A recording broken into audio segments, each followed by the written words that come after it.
Kompania prodhuese Ferizajase Eurometal po e zgjeron kapacitetin e saj prodhues. Ajo u bë me repartin e ri në prodhimin e konstruksioneve të qelikta, në të cilin do të punësohen 20 punëtor. Për të parë nga afër investimet e kësaj firme, kishin ardhur edhe drejtues të institucioneve qendrore. Ministresha e Tregtisë dhe Industrisë Hykmete Bajrami tha se është lajm shumë i mirë kur në fund vit një biznes kosovar të arrijë kapacitetin e prodhimit. Ajo u zotua se ministria e saj vitin që vjen do të jetë edhe më shumë e angazhuar në përkrajjen e bizneseve private në përgjithësi.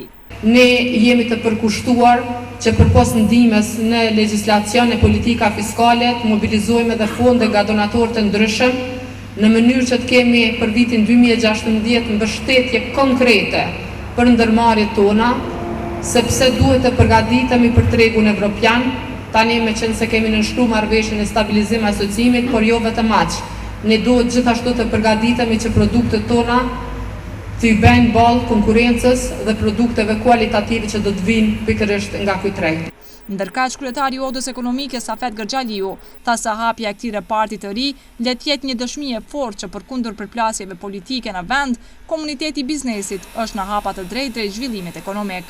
Jemi në një dinamikë kohore që duke përcjell Parlamenti i Kosovës, pamje dhe scena të cilat shumë a tepër dëmtojnë imazhin e Kosovës sa që e promovojnë, pamje dhe scena të cilat shumë a tepër e dëmtojnë ambientin e bërë biznes, por megjithëse po dëshmohet që sektori privat është mbi politikë.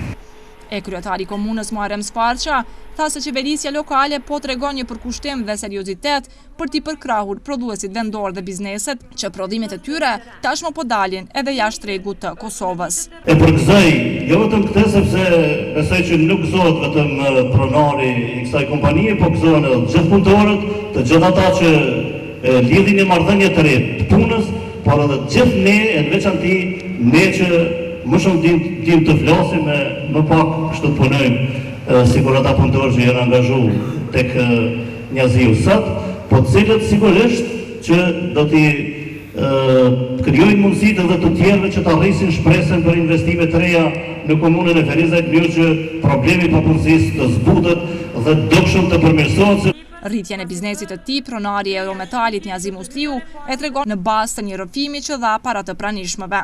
Para disa vite ishte një vendim i vështirë se isha i punësuar në Zvicër, atë ja vazhdoj jetën me familje në Zvicër apo të kthehem në Kosovë. Mirë po, pasi që Kosova është vendi më i bukur dhe vend më i dashur për ne, vendosa që të kthehem në Kosovë dhe të filloj investimet.